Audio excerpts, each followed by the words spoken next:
Anthony wants to know, so, Hendrick Motorsports is involved in this effort to take Larson to the Indy 500, Garage 56.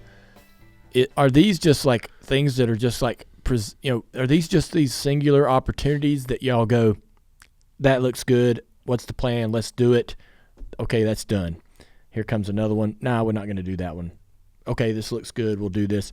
Or is there a real vision for Hendrick Motorsports to diversify and be involved in other forms of motorsports? Yeah, I would say it started with opportunities. Certainly Garage 56, when it first came along, Jim France and Rick talking about it, and then that thing comes to reality. And even along the way, right, I mean, I think Rick was a bit apprehensive and hesitant of, I don't know if I'm going to be going to Le Mans, and how are we going to make this car as competitive against GT cars?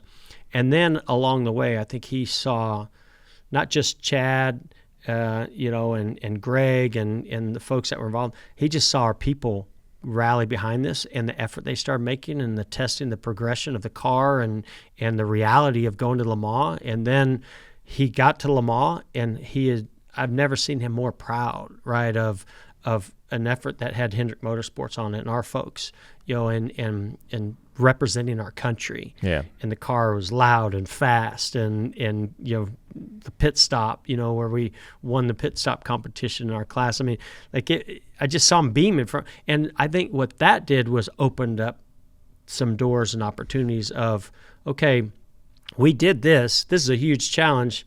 What's next? Now, at that time, I kind of already knew the Indy 500 thing was coming. And that I'll give Larson a lot of credit on that. When he came to Hendrick, he said, man, if there's ever an opportunity to run the Indy 500, I'd love to do it in my prime, not when I'm retired. Yeah.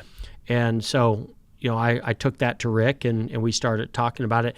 And I don't think until the Le Mans thing started gaining momentum did that ever even become a reality. I think he was like, yeah, right. I don't think I'm ever going to do that. Yeah. And then all of a sudden it was, okay, let's pursue it. And then we partnered, with McLaren on it.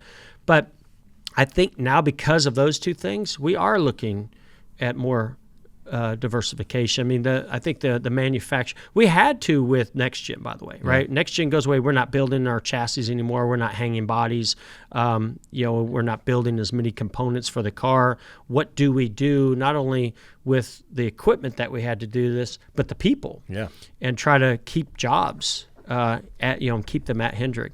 And that's where I give Marshall Carlson and his group a ton of credit for really pursuing the GM Defense manufacturing capabilities and contracts. And man, that's just been evolving and growing. So now, you see where we've diversified into that. We've seen General Motors bring their tech center close to our campus. The things with Garage 56 and IndyCar, and then Rick's love for Corvette, right? Yeah. I mean, that's his favorite car.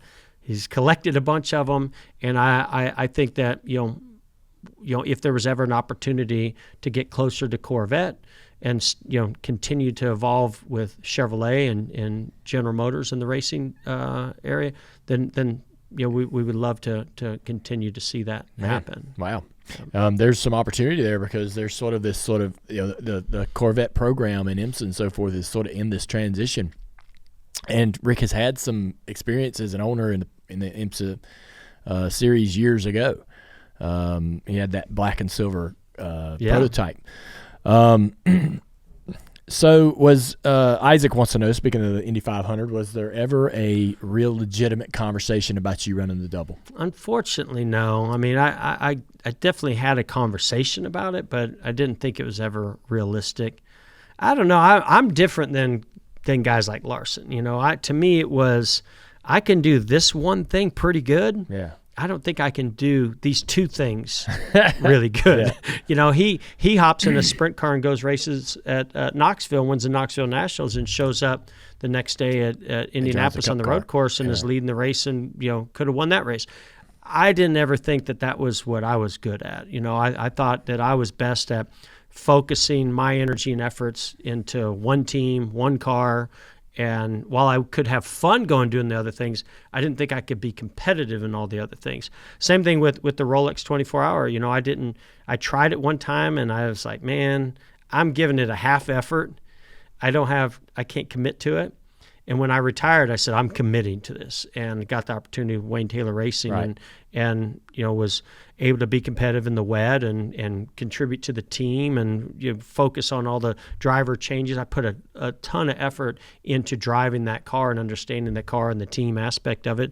And not saying that we won because of me, because I put the minimum effort of the other three guys, but you know, it was amazing to go win that event. Yeah. But I also know how much I put into it, and I think you get out of it what you put into it. And so that's just my thing. So, you know, even though I got asked to do Indy a couple times over the years, I didn't ever think that it was realistic for me. You mentioned Larson being a guy that can jump in just about anything day after day and change his styles and be competitive.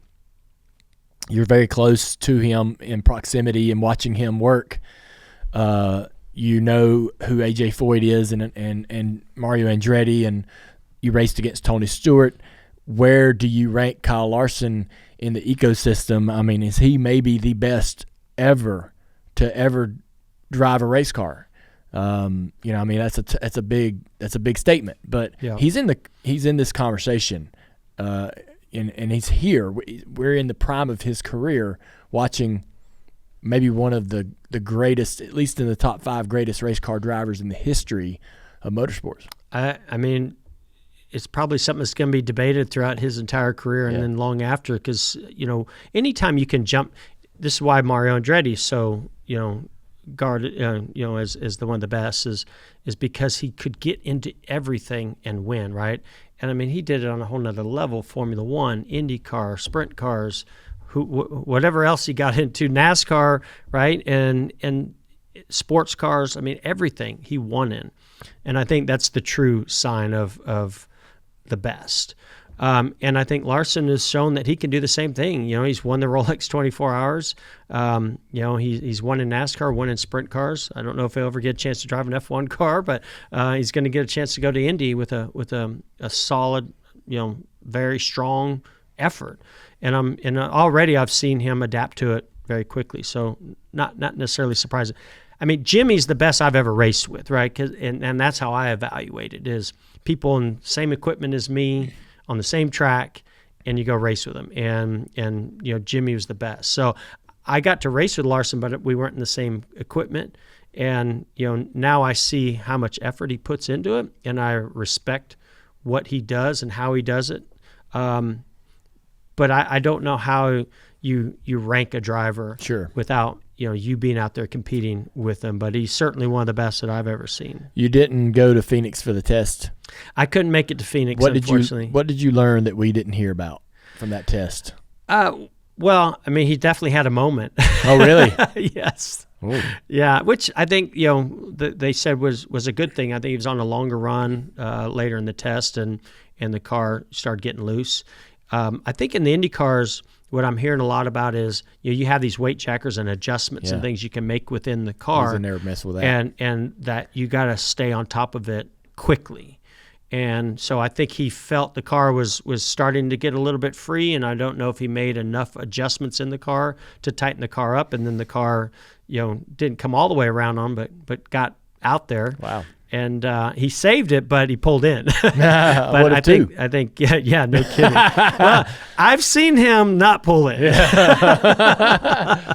But so, you know, I think that it was good for him. And again, this is stuff that I've been impressed with him. He's asked for things like this. Like, not only did he ask, you know, hey, if the opportunity for Indy's ever come up, but once it did, he said, I would love to drive the car somewhere other than Indy, where I can feel the car. I can understand, you know, what loose is or what tight is, and you know, some of these things.